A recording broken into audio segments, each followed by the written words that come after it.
जैसे ही संतों के पास जा रहे हैं, कुछ संत पहले ही कह दे रहे हैं कि महाराज हमारा व्रत है, हम तो बोलेंगे, मौन व्रत है हमारा, हम तो बोलेंगे ही नहीं। अब किसकी हिम्मत पड़े कि देवर्षि नारद जो ब्रह्मा जी के पुत्र हैं उनको बताएं कि भैया सत्कर्म क्या है। जब ऐसा कहा तो बाकी दूसरे संतों के पास गए, तो कुछ तो देवर्षि नारद से छिप करके कहीं बद्री विशाल चले गए, कोई कहीं चले गए, कोई कहीं चले गए। अब नारद जी संतों के पास घूम घूम के परेशान। अब बोले अब तो बद्रीनारायण जाऊंगा, साक्षात परब्रह्म परमात्मा से पूछूंगा कि ज्ञान वैराग्य को कैसे ठीक करें, भक्ति महारानी के दुख का निवारण कैसे हो। तो बद्री विशाल की तरफ गए तो कहा कि भैया भगवान तो नहीं मिले, परंतु आप चारों भैया जरूर मिल गए। अब आप ही बताओ क्या करें, क्या है वो सत्कर्म। तो सनक सनंदन सनातन चारों भैया एक दूसरे का मुख देख रहे हैं और बड़ी जोर जोर से खिलखिला के हंस रहे हैं कि अरे देवर्षि नारद, आप ऐसे ही चिंता कर रहे हो महाराज, वो सत्कर्म कुछ और नहीं, श्रीमद् भागवत ही वो सत्संग है।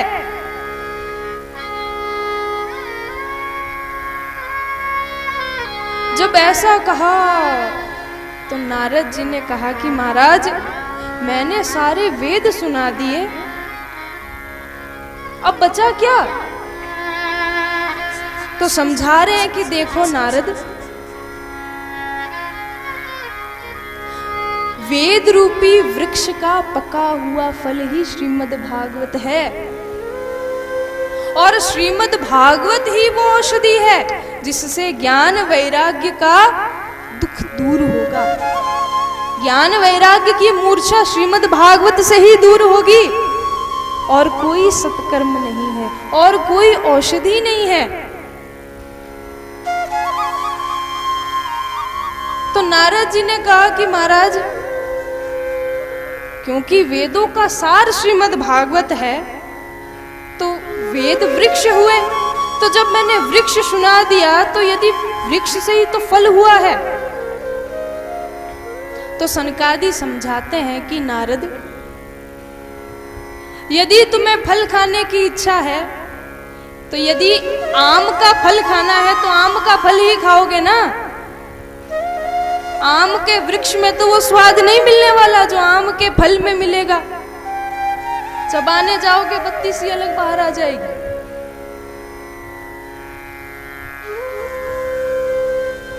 और कह रहे हैं, 3 उदाहरण बताए हैं कि जिस प्रकार दूध से ही घी बना है, परंतु यदि पूड़ियां छाननी हो, घी खत्म हो गया तो ऐसे थोड़ी कहोगे कि भैया दूध से ही घी बना है तो दूध में ही पूड़ियां छान लो। तो जो वस्तु जिस कार्य से होनी है वो निश्चित है उसी से ही होगी। समझाया कि श्रीमद् भागवत ही वो सत्कर्म है जो ज्ञान वैराग्य की मूर्छा को दूर करेगा। तो नारद जी ने कहा कि भैया तब तो आप चारों से अच्छा कोई सुना भी कौन सकता है भागवत। आप ही चलिए, आप ही कथा सुनाइए और भक्ति महारानी के इस दुख का निवारण करिए प्रभु। तो कहा कि अच्छा तो बताओ फिर कथा हो कहां। गंगा द्वारे समीपे तू तटमानंद नामकम। गंगा द्वार यानी गंगा द्वार यानी हरिद्वार। अच्छा यदि विचार करें तो सनकादि ये भी कह सकते थे कि भैया हरिद्वार, गंगा द्वार ही क्यों लिखा। गंगा द्वार इसीलिए लिखा क्योंकि यदि हरिद्वार कहोगे तो जो विष्णु जी के जो महादेव के भक्त हैं वो कहेंगे कि ये हरिद्वार नहीं, ये हरद्वार है, क्योंकि हरिद्वार से होकर ही कैलाश की ओर जाया जाता है। तो जितने भी भोलेनाथ के भक्त हैं वो कहेंगे कि भैया ये हरिद्वार नहीं, ये हरद्वार है, क्योंकि हमारे महादेव के पास जाने का रास्ता यहीं से ही है। और यदि हरिद्वार कहोगे तो भगवान विष्णु के जो मानने वाले हैं वो कहेंगे कि भैया ये हरिद्वार नहीं, ये हरिद्वार है, क्योंकि यहीं से बद्री विशाल जाया जाता है। इसीलिए मान लो सनकादिकों ने कहा है कि ये हरिद्वार भी है और ये हरिद्वार भी है। अच्छा, हरिद्वार कैसे, हरिद्वार कैसे? क्योंकि जो गंगा मैया है वो भगवान नारायण के पाद पद्मों से निकली है। भगवान नारायण के चरणों से गंगा निकली है और भगवान भोलेनाथ उसी गंगा को अपने सिर पर धारण किए हैं। इसीलिए मान लो भगवान ने कहा कि ये ना हरिद्वार है, ये ना हरिद्वार है, ये गंगा का द्वार है, क्योंकि गंगा भगवान नारायण के चरणों से भी निकली है और भगवान भोलेनाथ के सर पर विराजमान है। इसीलिए कहा कि गंगा द्वारे समीपे तू। और एक कारण ये भी है क्योंकि हरिद्वार में सभी लोग बड़ी आसानी से पहुंच जाएंगे, नीचे वाले भी और ऊपर वाले भी। जो उत्तराखंड से आने वाले वो हरिद्वार आए और जो नीचे दिल्ली से जाने वाले हो वो भी हरिद्वार पहुंचे। इसीलिए सनकादिकों ने गंगा द्वार पे कथा रखी। और जैसे ही कथा का पता चला तो श्री भृगु महाराज ने सब जगह घोषणा कर दी कि महाराज चलो चलो भागवत होने वाली है। कई ऐसे भी थे जिन्होंने कहा कि भैया हमें तो कार्ड नहीं मिला, हम नहीं आएंगे। तो भृगु जी महाराज खींच खींच के लेके जा रहे, अरे भैया कार्ड मिला ना मिला, चलो चलो भगवान की कथा है चलो। भृगु जी महाराज सबको खींच खींच के लेकर के आ रहे हैं। भृगु, वशिष्ठ, अत्रि सभी लोग बता रहे हैं भगवान की कथा है। कोई अपने परिवार के साथ आ रहे हैं, कोई अपने चेले गणों को लेकर के आ रहे हैं, पधारे सब है। और गंगा आदि नदियां, जितने भी पर्वत हैं, सब मूर्ति मंद होकर के सनक सनंदन सनातन की वाणी का इंतजार कर रहे हैं कि कब भगवान की कथा का प्रारंभ करे। और रेत को ही व्यास गद्दी बनाया है और चारों भैया सुशोभित हो रहे हैं, चारों भैया सुशोभित हो रहे हैं और कह रहे हैं सदा सेव्या श्रीमद् भागवती कथा। भगवान की कथा सदा सर्वदा श्रवण करनी चाहिए। जैसे ही भगवान ने श्री सनक सनंदन सनातन ने चारों श्लोकों का गायन किया, उसी समय भक्ति महारानी अपने दोनों पुत्र ज्ञान और वैराग्य के साथ में प्रकट हो गई। बोलिए भक्तवत्सल भगवान की। प्रकट हो गई और प्रकट होकर के ताता थैया कर करके नृत्य करने लगी। क्या कहती हैं? भक्ति सुतौ तौ तरुणौ गृहीत्वा प्रेमैक रूपा सहसा विरासी। भक्ति सुतौ तौ तरुणौ गृहीत्वा प्रेमैक रूपा सहसा विरासी। श्री कृष्ण गोविंद हरे मुरारे नाथेति नामानि मूर्वदन्।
समय भक्ति मैया अपने दोनों पुत्र ज्ञान और वैराग्य के साथ में प्रकट हो गई।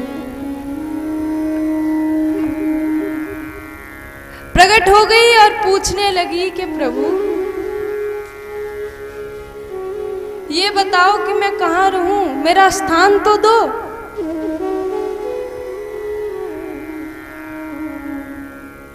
तो कहा कि हे देवी, आप भगवान के भक्तों के हृदय में विराजमान रहो।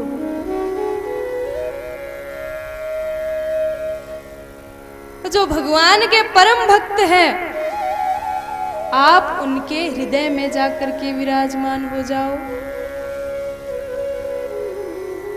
तो जब ऐसा कहा तो भक्ति महारानी गदगद हो गई।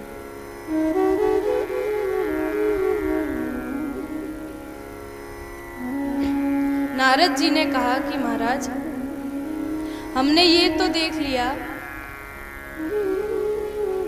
कि भागवत के श्रवण करते ही भक्ति महारानी का कष्ट दूर हो गया, ज्ञान और वैराग्य की मूर्छा भी दूर हो गई। परंतु आप ये बताइए कि भागवत सुनने से कैसे कैसे प्राणी तर सकते हैं? कौन कौन से प्राणी तर सकते हैं? तो सनकादि ऋषि कहते हैं कि सुनो देवर्षि नारद, जिस व्यक्ति ने सदा सर्वदा पाप ही किए हो, ये मानवा पाप कृतस्तु सर्वदा सदा दुराचार रता विमार्गगा क्रोधाग्निदग्धा कुटिलाश कामिना साप्ताह यज्ञेन कलौ पुनन्ति ते। कहते हैं कि ये मानवा पाप कृतस्तु सर्वदा, जिस व्यक्ति ने सदा सर्वदा पाप ही किए हो, अत्याचार दुराचार पापाचार में ही सदा सर्वदा लीन रहा हो, और कितना भी बड़ा पापी क्यों ना हो, परंतु यदि वो भागवत की शरण में आता है तो वो भी भगवान के धाम को प्राप्त करता है। बोलिए भक्त वत्सल भगवान की जय। तो नारद जी ने कहा कि अच्छा महाराज, क्या आपके पास कोई प्रमाण है कि आप ऐसे ही कह रहे हैं? तो बोले हाँ बिल्कुल प्रमाण है। तो गोकर्ण उपाख्यान सुनाया।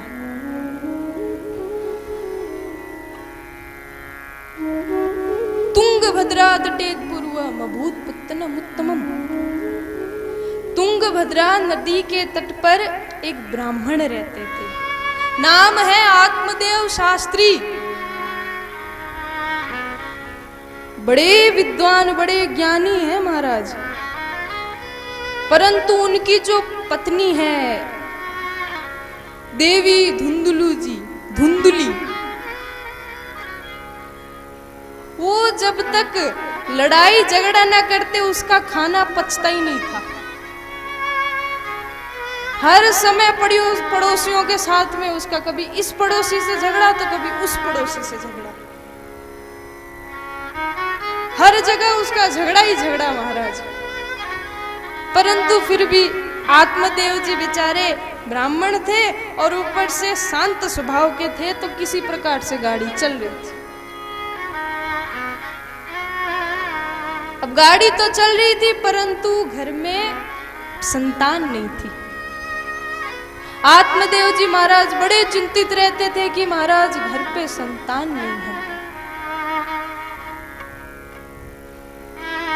और गृहस्थ जीवन में जब तक पुत्र ना हो तब तक क्या आनंद है महाराज। तो चले गए सीधा वन में कि आज वन में जाकर के अपने प्राणों को त्याग दूंगा। नदी के किनारे चले गए, जोर जोर से विलाप कर रहे हैं, रुदन कर रहे हैं। और उसी समय एक संत भगवान चल करके आए। संत भगवान के कानों में आवाज पड़ी कि कोई चिल्ला रहा है, विलाप कर रहा है। अब संत भगवान को लगा कि भैया जंगल में तो कोई भगवत ऋषि की आया होगा, भगवान की प्राप्ति के लिए ही आया होगा, इसीलिए जोर जोर से रुदन कर रहा होगा। तो जैसे ही ऐसा सुना, कानों में जोर जोर से विलाप सुनाई दिया तो गए। अरे बेटा क्या हुआ, क्यों रोता है? जैसे ही गए तो बोले कि महाराज मत पूछो, बेटा दे दो। संत भगवान ने कहा कि क्या कह रहा है, मुझे तो लगा जंगल में आया होगा भगवान को प्राप्त करने के लिए, तुम तो कह रहे हो बेटा दे दो। अरे छोड़ो इन संसार की चीजों में, अब वन में आए हो तो भगवान का ध्यान करो। संसार का अर्थ क्या है? तो बोले संसरती संसार, जो क्षण प्रति क्षण सरकता रहता है। कोई भी इंसान कितना भी पकड़ने का प्रयास करे परंतु हाथ में किसी के नहीं आएगा। इसीलिए बेटा ये पुत्र पौत्र की इच्छा त्याग दो और चलो